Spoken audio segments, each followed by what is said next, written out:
Oh, she's right here. Oh, good. Oh, good. Okay. But I hear what you said. Hey, we'll come on up. Set it up. He's never done anything next to the bear. It's kind of fun. Yeah, the bear's got our back. Yeah, got our back. Good afternoon, everybody. Just so excited to be here. We had our first meeting just recently with a big coalition as we talked about the kickoff for our Prop 63 or BHSA. We're calling it now Behavioral Health Service Act. That will be hopefully going to the ballot after we get it through the legislature. Again, a real collaboration of folks working together. Anything needs some re-upping after 20 years. It was 20 years ago that we passed Prop 63 the first time. I was a professor of social work at that time, so actually on the ground of implementing it and watching the changes happen. As I've said to the governor, incredibly supportive of taking another look at this. And as we look at the state really beginning to set more priorities. At the beginning, we really thought it was important when they passed it of doing it all local. And now we know as the crisis has continued around behavioral health, that is incredibly important to focus on the things that are most important. Really the full service partnerships, a little bit more focus, different focus on housing, and really able to look at outcomes. So that'll be the policy piece, and then there'll also be the bond piece that will pay for additional housing, and as we really focus on our veterans. So incredibly glad to be a part of this. And again, this is just another part of our continuum of care. As folks know, we've been working on behavioral health over these last multiple years with the redo of CalAIM. We did Care Court last year with all the infusion of funding we've done into the behavioral health and substance abuse system. It's also, we're going to really call out substance abuse during this. We know the crisis continues, and as we talk about parity, you have to be able to include people with addictions. So really happy to be here, really happy to be partnering with the governor and Dr. Galley again this year, and look forward to the conversation and going forward. Thank you, Senator. Dr. Gavin? Yep.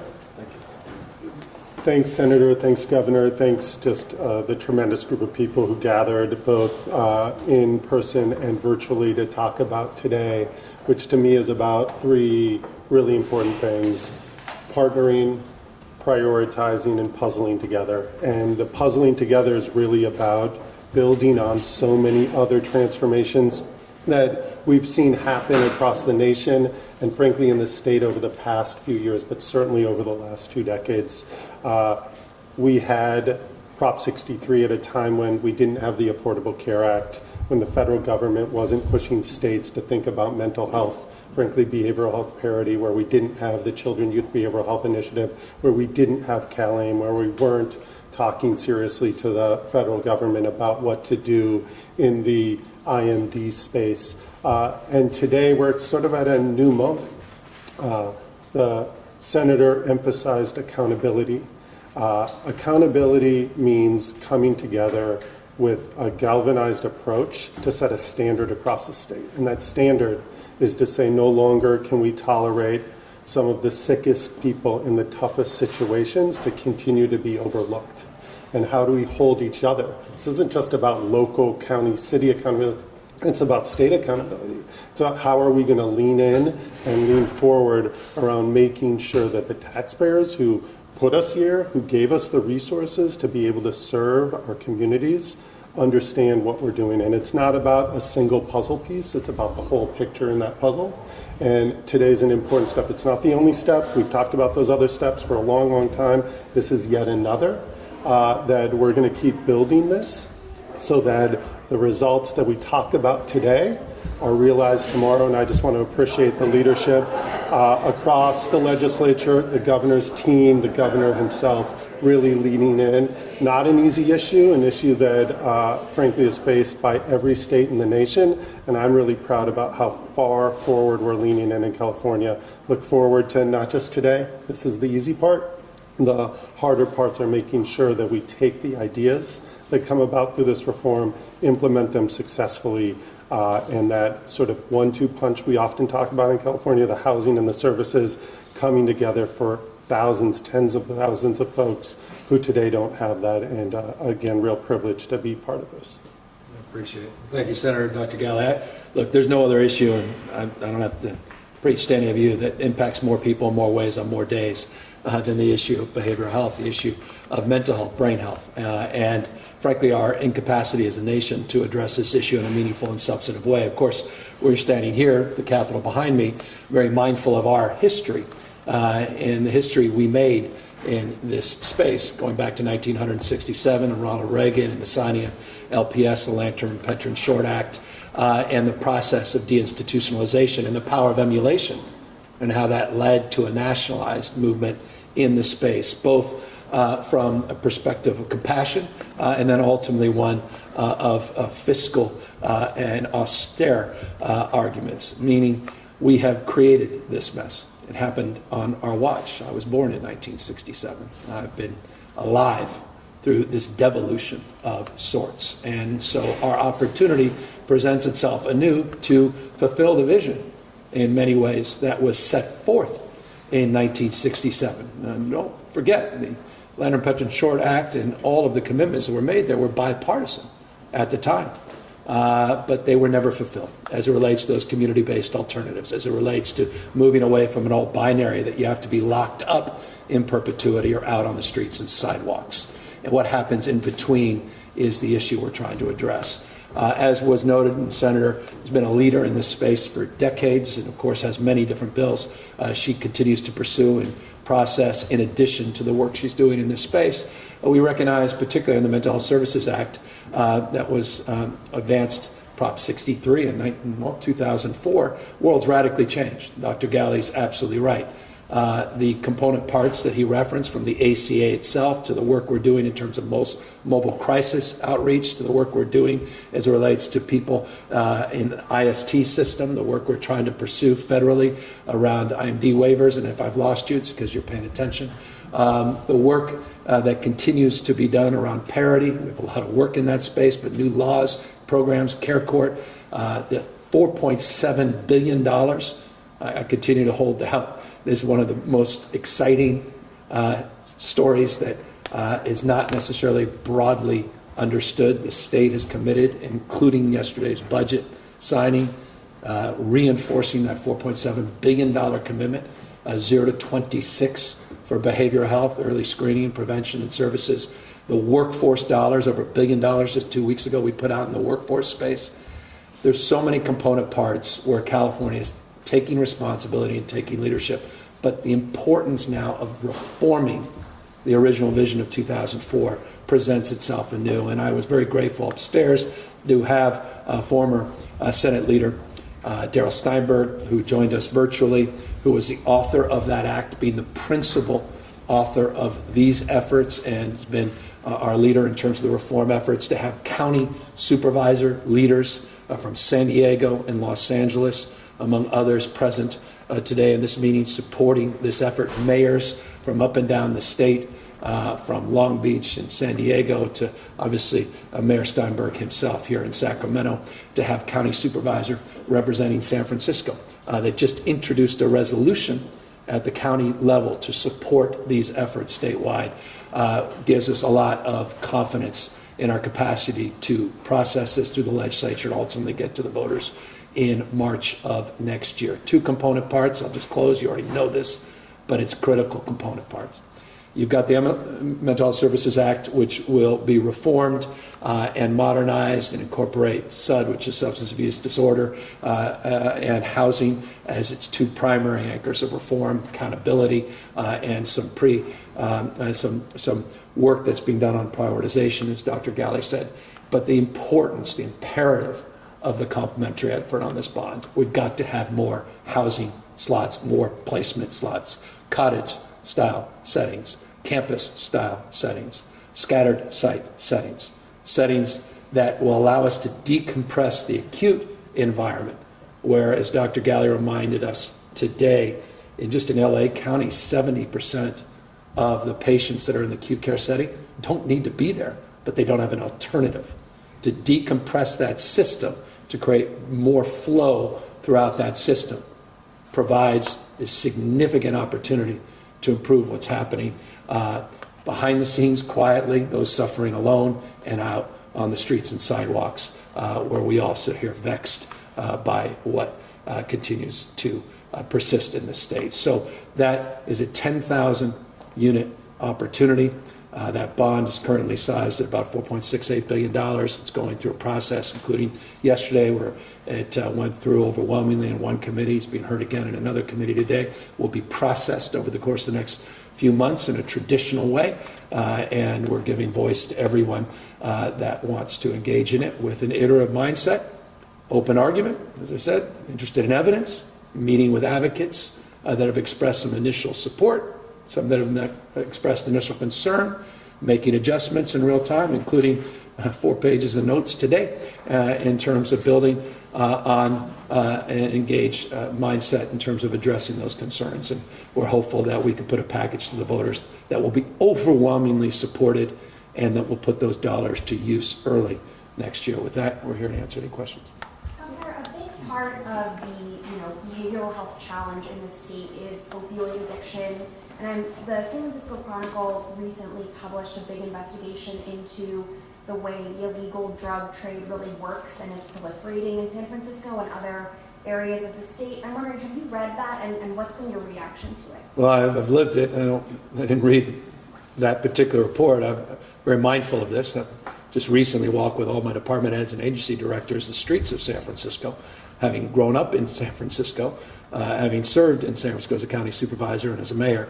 I'm deeply mindful of all the iterations as it relates to issues of drugs and the drug epidemic that by no means is unique, except what is unique now is the unique nature of the fentanyl crisis in particular, and prospects of xylazine and tranq, as it's referred to on the streets, coming into play, and the acuity of that and how it impacts issues of psychosis. And how those that are duly diagnosed, self-medicating with drug or alcohol addictions, express a broader need to do exactly what we're proposing to do here with these reforms, including allowing substance abuse disorder to be used as an eligible source alone through this Mental Health Service Act reform. So all of that we're mindful of. There's many components of San Francisco as it relates to need to interdict, to hold accountable, but on the treatment side of this, that's where we're now focused. And for us, I think one of the primary drivers of the reform here is to treat brain health early before we punish it later, and to change that mindset from a fail-first system to a care-first system. And I think so much of our understanding has evolved in that space, and we are doubling down on that mindset with the reforms we're taking here, not just in terms of prevention, but these early interdiction strategies that we know work, and notion that we're not living, someone said it upstairs beautifully, said we're not just boxes. We are expressed as human beings, whole person. This notion of brain and physical health, the imperative of housing being a way of stabilizing the individual to deal with the underlying issues, and how we could break down those silos, those barriers of reimbursement, funding, and investments. CalAIM is, of course, a huge part of that, but that will also be expressed in these reforms, and I think aid and abet work being done in San Francisco in very significant Governor, ways. the legislation could move millions of dollars from prevention and early intervention into housing, and some county officials have expressed concerns about that and the ripple effects. So how do you respond to those concerns? Well, we've been dealing with folks also realizing that there's an abundance of flexible dollars that could do more on the prevention side than could be done prior with the allocations that are expressed very prescriptively in the current act. But with more nuance and detail, let me offer the guy who was answering precisely that question upstairs to you to answer it more specifically today. Yeah, I think the most important piece, building off what the governor just said, is context matters here. I think these reforms are really in the context of a lot of other opportunities that didn't exist 20 years ago, 19 years ago when this was first put together, and realizing some of those, changing our ways. I mean, prioritization, easy word to say, what does it actually mean? It means that we actually have to change a little bit about how we do our business, what we expect to do, how we contract with providers, how we bill things like Medicaid.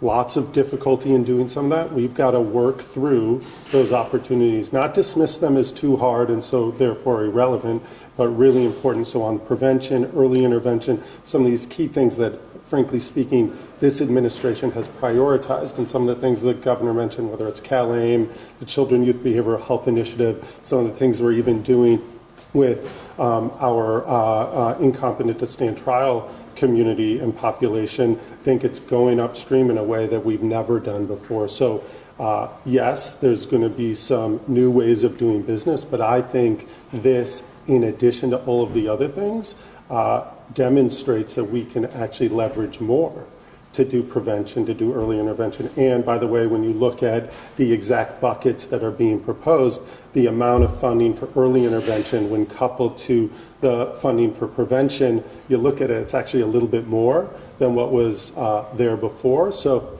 not only are the dollars available, I think the leverage is greater, and I expect, and I not just hope, but expect that we're actually going to do more in this space than we have before. Can you explain what you mean by leverage and more? Like Yeah. Exactly. So 20 years ago, Medicaid didn't pay for a lot of the things it does today in the behavioral health space. I mean, I could spend a whole hour telling you about the things Director Boss from the Department of Healthcare Services and her team have built just in the last couple of years, not to mention the years before we got here, whether it was the organized delivery system for drug Medi-Cal or CalAIM or the Children Youth Behavioral Health Initiative. All of these things symbolize a different way of doing business, taking a dollar from the state, a local dollar, a state dollar, and leveraging it to bring in some federal dollars. There's a lot of bureaucracy, a lot of onerous stuff that goes to doing that, but we can work through that to get those resources here. So the opportunity is to look broadly at those new investments as a way to do more prevention, more early intervention, even more downstream prevention. I mean, you look at some of the things we've done in the street medicine space.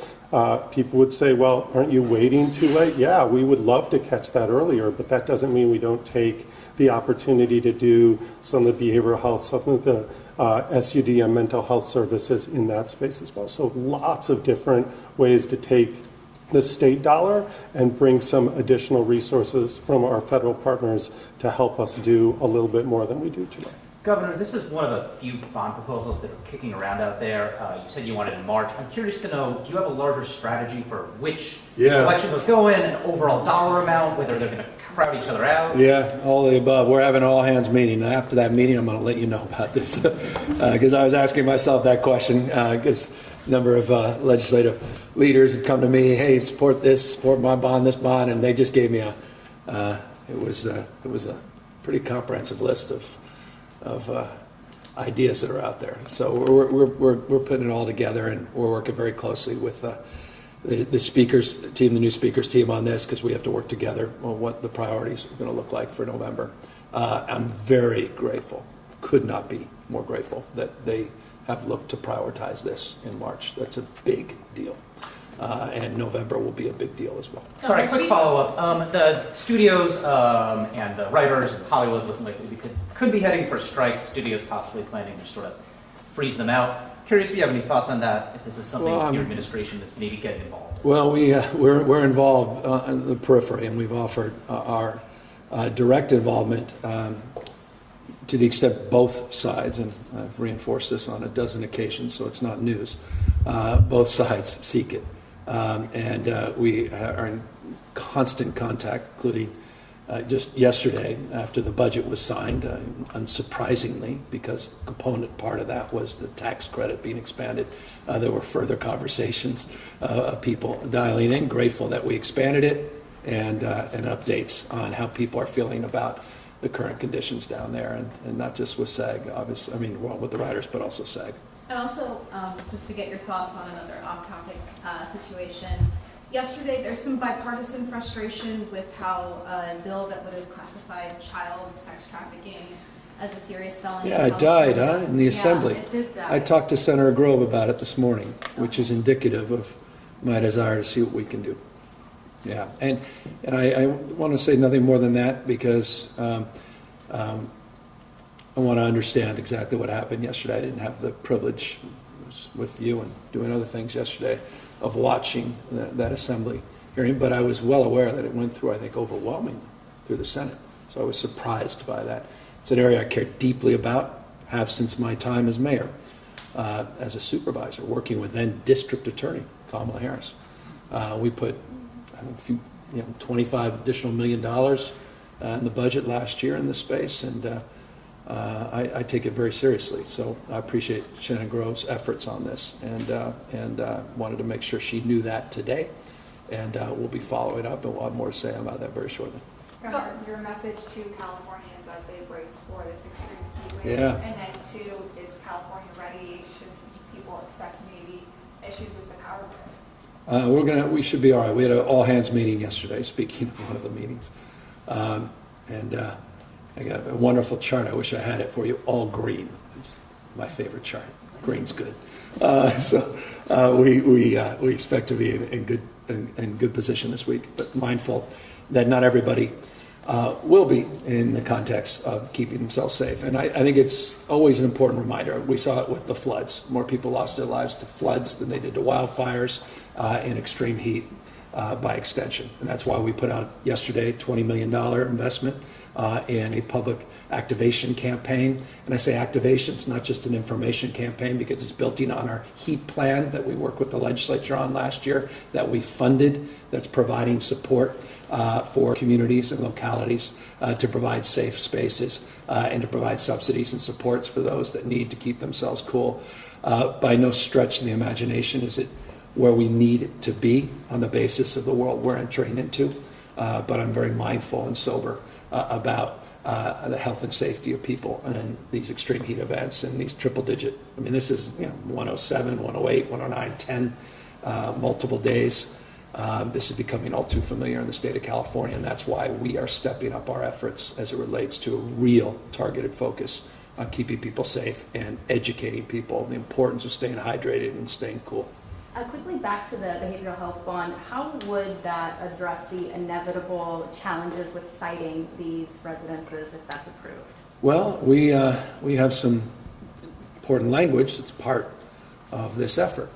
As you've seen in the past, we've worked with the legislature as it relates to housing and homelessness to reform our citing and our permitting. You've seen that with the home key model, which is proved determinative, profoundly consequential. And so we're working with the legislature to see what we can do in that space, and we'll continue to process that. But I'm very mindful of that. Last question. Governor, you spoke about the importance of housing in California. CalMag was recently reported that several successful housing projects have attracted the attention of local policymakers in California. How do you feel about them taking inspiration from projects in Texas? I don't know enough about who was inspired by what where, but I like inspiration wherever it can be found. And I encourage people to continue to be inspired broadly.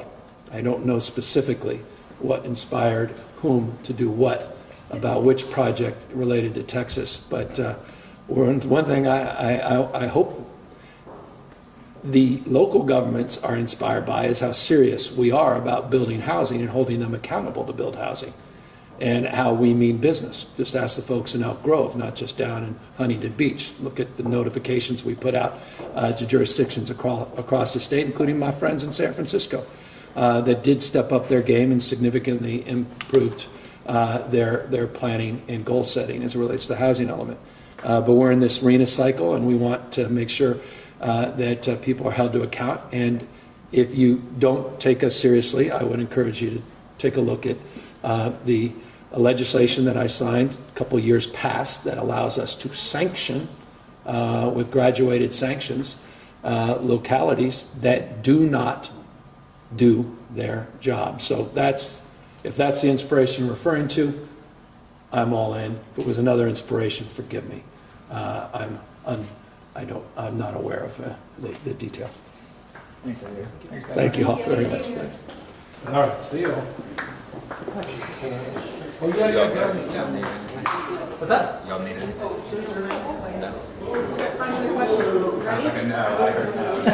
Wait, Anthony.